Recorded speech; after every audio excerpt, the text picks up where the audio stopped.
우리 하나님 말씀 보겠습니다. 하나님 말씀은 신약성경 고린도후서 5장 14절 15절입니다.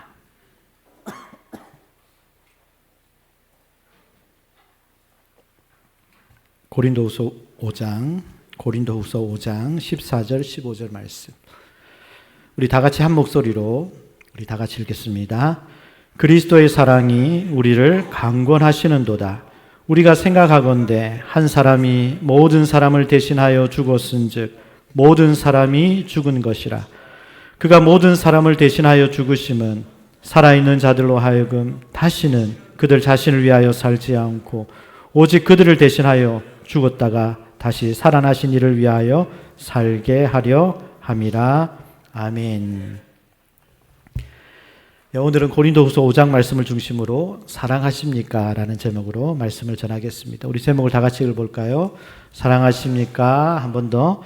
사랑하십니까? 여러분, 우리는 아무리 노력하고 아무리 애써도 하나님이 원하시는 거룩하고 의로운 삶을 살 수가 없습니다. 그렇게 사는 인생은 이 세상에 하나도 없어요. 우리 다 그렇습니다. 우리는 하나님이 원하시는 삶의 수준에 갈 수가 없습니다. 그래서 하나님이 어떻게 하셨습니까? 고린도후서 5장 21절 말씀 우리 다 같이 읽어보겠습니다. 하나님이 죄를 알지도 못하신 이를 우리를 대신하여 죄로 삼으신 것은 우리로 하여금 그 안에서 하나님의 의가 되게 하려 하심이라. 우리 하나님께서 죄를 알지도 못하신 분 누구예요? 예수님을 우리를 대신해서 죄로 삼으셨다고요. 예수님은 죄와 상관이 없으신 하나님의 아들인데 우리 때문에 예수님을 죄로 삼으셨다고요. 그래서 우리로 하여금, 여러분들로 하여금 그 안에서, 예수님 안에서 하나님의 의가 되게 하셨습니다. 여러분, 이게 보통 일이 아닙니다. 이게 보통 문제가 아닙니다. 이게 생각할수록 놀라운 은혜 아닙니까? 그래서 우리는 예수님을 오직 믿음으로 구원을 받게 된 줄 믿습니다. 왜요? 예수님께서 이루신 완전한 의가 우리가 예수님을 믿는 순간 그 의가 우리에게 오게 되기 때문입니다. 그렇다면 이제 우리는 어떻게 살아야 할까요? 우리는 당연히 의인의 삶을 살아야죠. 그런데 문제가 있습니다. 우리의 삶의 실제 모습이 너무 다른 거예요. 의인답지 못합니다. 너무나 많은 교인들이 입술로는 믿는다고 말은 하지만 그 행위는 삶은 예수님을 모르는 사람들과 다를 게 없어요. 주일이 되면 교회 가는 것만 다릅니다. 교회 가는 것만. 똑같이 화내고 똑같이 운전하다 욕하고 똑같이 자기밖에 모르고 똑같이 남 배려할 줄 모르고 똑같이 남 험담하기를 좋아하고 똑같이 손해 안 보려고 하고 똑같이 감사하지 못하고 똑같이 원망하고 불평하고 부정적인 말하고 도무지 예수님을 믿는 티가 나타나지 않습니다. 왜 그럴까요? 믿음으로 의롭다함을 받는 것하고 구원받은 후에 삶은 별개의 문제인가요? 아니면 오직 믿음으로만 구원받으니까 행위는 삶은 내 마음대로 살아도 상관이 없습니까? 이미 우리는 오랜 시간 동안 믿음 따로 행위 따로의 삶을 살아왔기 때문에 이런 이중적인 모습이 다 그런 거지 뭐. 사람이니까 인간이니까 다 그렇지 뭐. 그럴 수도 있지. 여기면서 잘못되었다는 생각조차 하지 않게 되어버렸습니다. 주일날 대표기도 할 때 그 대표기도 내용 중에 우리의 죄를 용서해달라는 기도에 마음으로 그냥 동의하고 회개는 그걸로 끝이 아닙니까?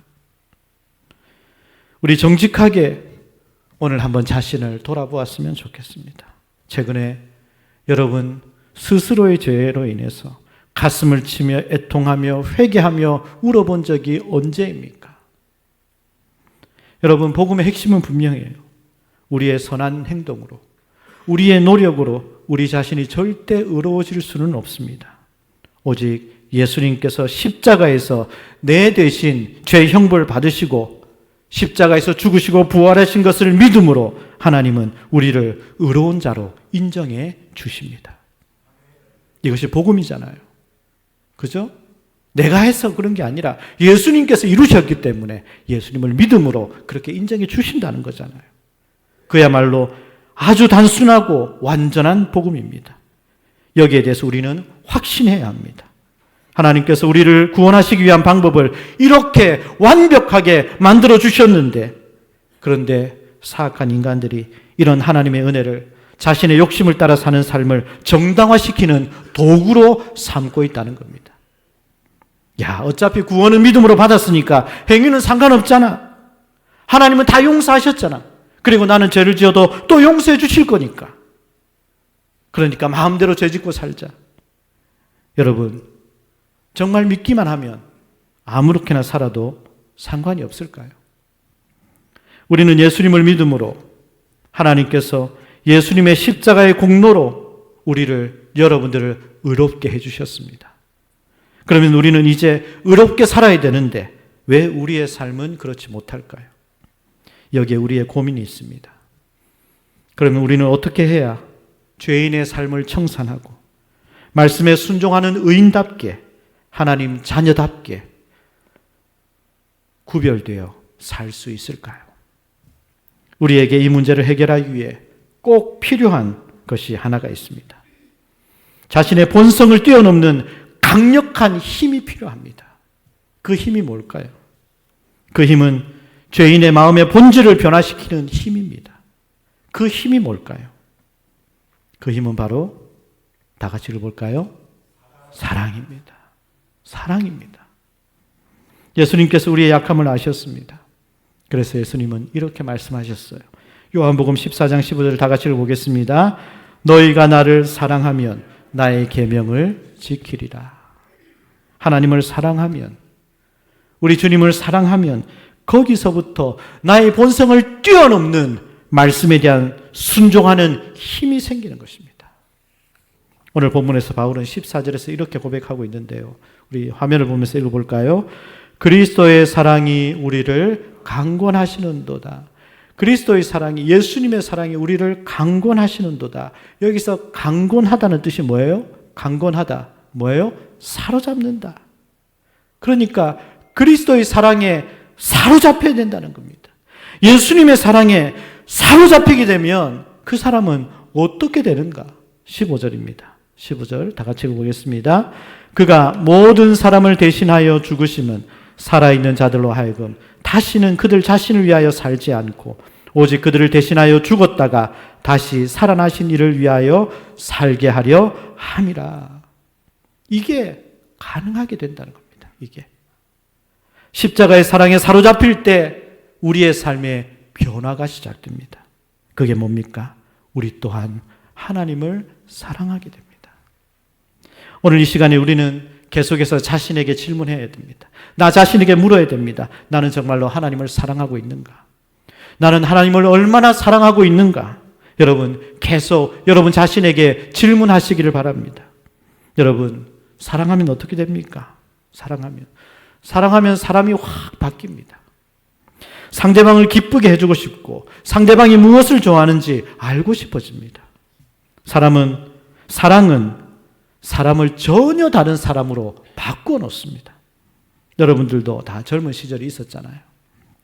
그때 만난 여러분들의 남편과 아내, 여러분 거의 20대 때 결혼했잖아요. 그 젊은 나이에 나랑 결혼해 달라고 할 때 그 낯선 남자 따라가는 게 가능한 일입니까? 처음 보는, 얼마 보지도 않은 그 남자 여자 따라서 부모를 떠나 산다는 게 가능한 일입니까? 이게 절대 쉬운 일이 아닌 거잖아요. 이유는 하나입니다. 사랑이잖아요, 사랑. 마찬가지입니다. 하나님을 사랑하게 되면 하나님을 기쁘시게 해드리고 싶고 하나님을 위해서 살고 싶어지는 것입니다. 이게 바로 그리스도의 사랑이 나를 강권하시는도다. 여러분 어떻습니까? 여러분 마음에 그런 변화가 있습니까? 바울은 자기가 하나님 앞에서 얼마나 악한 죄인인 것을 깨달았습니다. 바울은 하나님의 심판을 받아 죽어 마땅한 자였습니다. 그러나 그런 죄인 바울은 하나님께서는 그런 바울을 어떻게 하셨습니까? 그런 바울을 심판하지 않으시고 오히려 복음을 전하는 사도로 부르시고 세우셨습니다. 바울이 그 사실을 기억할 때 그 구원의 기쁨을 어떻게 말로 다 표현할 수가 없는 거예요. 아무리 율법을 완벽하게 지킨다고 해도 느낄 수 없었던 그 구원의 감격을 예수님 만나고 십자가의 은혜를 깨닫고 알게 되니까 그 이후부터 바울의 삶은 그리스도의 사랑에 완전히 사로잡히게 되었습니다. 여러분, 그렇습니다. 예수님을 사랑하는 것보다 우리로 하여금 하나님께 순종하도록 하는 더 강력한 힘은 없습니다. 이것이 단순히 감정에 호소하는 것이 아닙니다. 여러분, 이 세상에서 인간을 행동하게 만드는 가장 강력한 동기가 무엇입니까? 돈입니까? 아닙니다. 사랑이에요, 사랑. 사랑. 사랑은 본능을 뛰어넘습니다. 사랑은 그 사람이 할 수 없는 행동을 하게 하는 것이 사랑입니다. 여러분, 만약 어머니가 불타고 있는 건물 안으로 목숨을 걸고 뛰어들어갔다면 왜 뛰어들어갔을까요? 이유가 뭘까요? 그건 분명히 그 안에 누가 있어요? 자식이 있는 거예요, 자식이. 자녀를 향한 사랑 때문에 불타는 건물 안으로 뛰어들어가는 것입니다. 이런 무모한 행위를 사랑이란 말 외에 무슨 말로 설명이 되겠습니까? 여러분, 이런 사랑에 사로잡히면 자신의 이익보다 상대의 이익을 먼저 생각합니다. 내 감정보다 그의 감정을 먼저 살피게 됩니다. 나의 만족보다 상대방이 만족하면 그게 훨씬 더 기쁜 거예요. 하나님의 사랑에 사로잡히게 되면 나 또한 하나님을 사랑하게 됩니다. 하나님을 기쁘시게 해드릴 때 그때 내 마음이 최고로 만족하게 됩니다. 내가 가장 사랑하는 분은 하나님이시기에 마음을 다하고 목숨을 다하고 뜻을 다하여 하나님을 섬기게 됩니다. 성경은 말씀합니다. 요한일서 4장 19절 말씀 다 같이 읽어보겠습니다. 우리가 사랑함은 그가 먼저 우리를 사랑하셨습니다. 그렇습니다, 여러분. 사실 모든 사랑의 시작은 하나님이 먼저 하셨습니다. 하나님의 가장 위대한 사랑의 표현이 무엇이었습니까? 그의 아들로 말미암아 우리 대신 십자가 지고 형벌받게 하신 것입니다. 우리는 예수님과 이 십자가 희생을 통해서 죄 사함을 받았고 죄의 종에서 영원한 하나님의 자녀가 되었습니다. 프랑스 혁명 당시 있었던 실제 이야기입니다. 어떤 어머니가 세 아들과 함께 집에서 쫓겨났습니다. 그래서 며칠 동안 산속을 헤매고 다녔습니다. 부인과 세 아들들이 먹을 게 하나도 없는 거예요. 산에서 나무 뿌리 캐고 풀을 먹으며 겨우겨우 목숨을 연명하다가 사흘째 군인들이 오는 모습을 보고 이 어머니가 아들들을 데리고 풀 속에 들어가 숨었어요. 그런데 인기척을 느낀 상관이 부하 병사에게 저 덤불을 좀 확인해 보라고 합니다.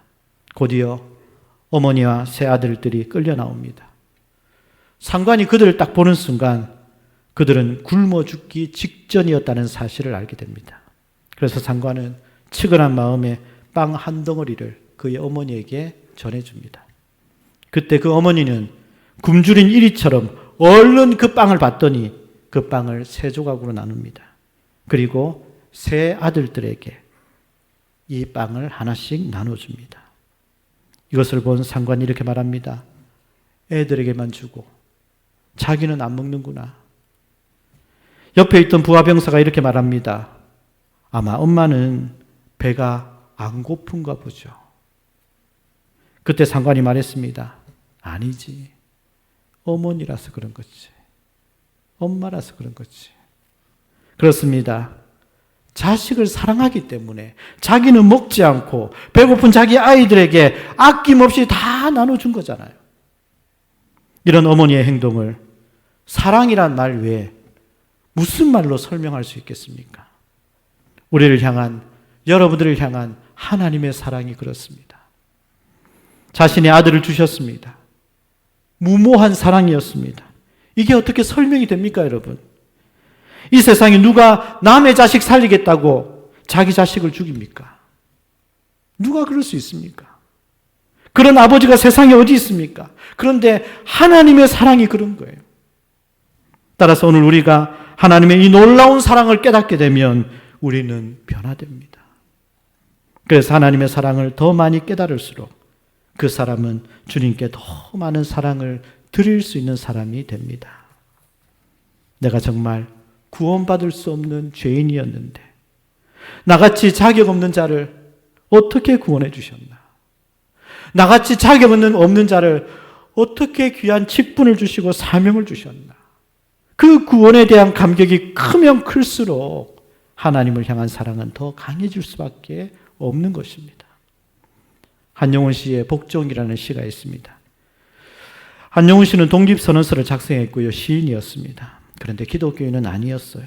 그런데 이 복종의 대상을 하나님이라고 생각하고 한번 들어보세요. 이보다 더 강렬한 사랑의 고백은 없습니다. 제가 한번 읽어보겠습니다. 복종. 남들은 자유를 사랑한다지만은 나는 복종을 좋아하여요. 자유를 모르는 것은 아니지만 당신에게는 복종만 하고 싶어요. 복종하고 싶은데 복종하는 것은 아름다운 자유보다도 달콤합니다. 그것이 나의 행복입니다. 그러나 당신이 나더러 다른 사람을 복종하라면 그것만은 복종할 수가 없습니다. 다른 사람을 복종하려면 당신에게 복종할 수가 없는 까닭입니다. 여러분, 은혜를 아는 사람은요, 야, 됐다, 나 이제 구원받았으니까 마음껏 즐기자, 내 마음대로 살자, 그렇게 말할 수 없어요. 은혜의 특징이 뭡니까? 은혜는 은혜를 주신 분에게 더 가까이 나아가게 되어 있습니다. 그래서 바울도 로마서 6장 1절 2절에서 이렇게 고백했는데 우리 다 같이 한번 읽어볼까요? 그런즉 우리가 무슨 말을 하리요? 은혜를 더하게 하려고 죄에 거하겠느냐? 그럴 수 없느니라. 죄에 대하여 죽은 우리가 어찌 그 가운데 더 살리요? 은혜 받은 사람은 은혜 받았으니까 죄 짓자, 은혜 받았으니까 내 마음대로 살자, 그럴 상상도 못하는 겁니다. 은혜는 하나님을 향한 우리의 사랑에 불을 붙이는 겁니다. 그래서 하나님을 영화롭게 하는 것이 가장 큰 기쁨이 되게 만들어줍니다. 심지어 우리가 그동안 그렇게도 원했던 소원도 바뀝니다. 이제는 우리가 기도하는 시간이 더 이상 낭비가 아닌 겁니다. 하나님께 헌금을 드리고 나누고 베풀고 섬기는 것도 전혀 아깝지가 않게 됩니다. 꿈땅 예제 만함 여호수아에서 교사로 다음 세대를 섬기는 것이 결코 쉬운 일이 아닌데 많은 시간과 힘과 에너지를 그리고 헌신해야 하는 일인데 그런데 그 일이 힘들지가 않은 거예요. 목장 식구들을 돌아보고 그들을 위해서 기도하고 사랑으로 섬기는 목자의 헌신도 마찬가지입니다. 봉사하는 것도 괜히 어쩔 수 없이 억지로 마지못해 하는 것이 아니라 즐거운 마음으로 자원하는 마음으로 하게 되는 것입니다. 이게 뭡니까? 사람의 생각으로 세상의 상식으로 감히 할 수 없는 일을 하게 되는 사람으로 변화된 것이죠.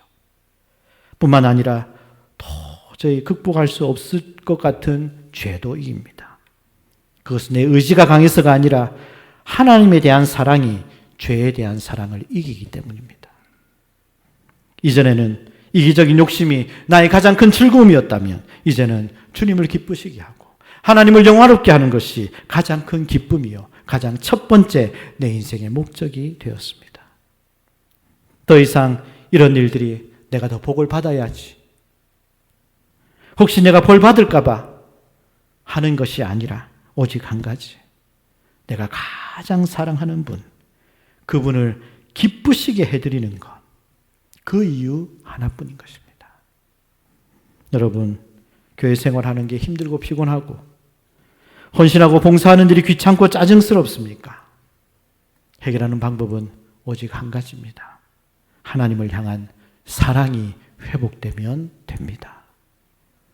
주님을 기쁘시게 하는 일이 가장 큰 즐거움이 될 때 우리는 우리의 삶을 주님께 드릴 수 있습니다.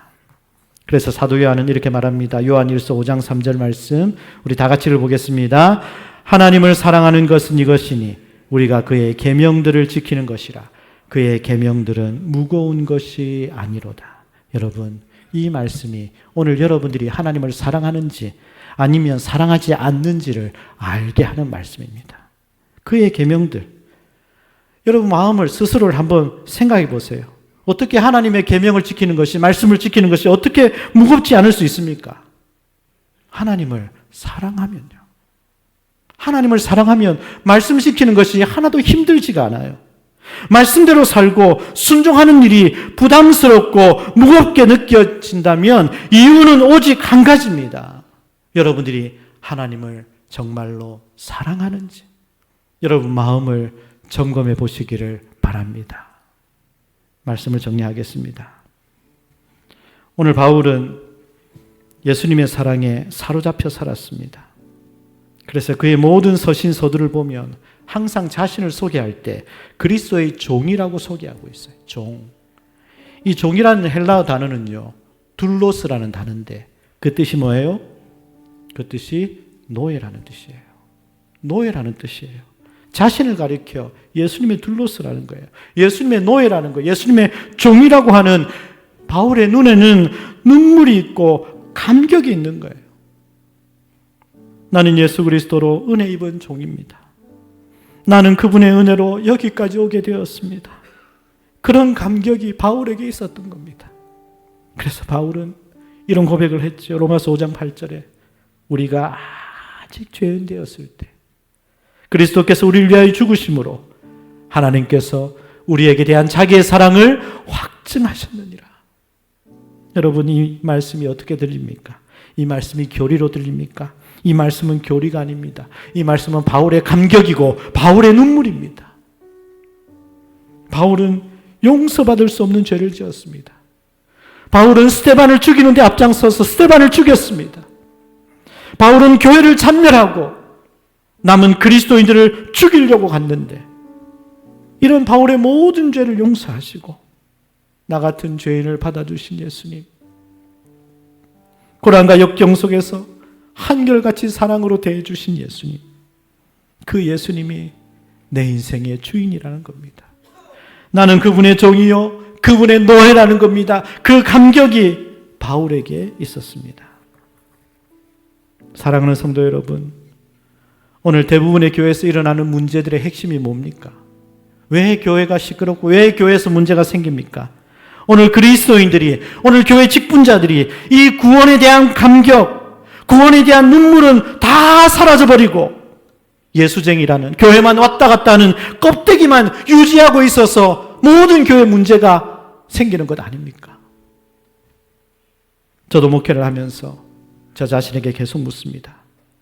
제가 아무리 성경을 열심히 가르치고 제가 아무리 설교를 한다고 해도 제 마음속에 이 감격이 사라진다면 저의 모든 사역도 아무것도 아니라는 것이죠. 여러분, 사랑은 이론과 논리로 배우는 것이 아닙니다.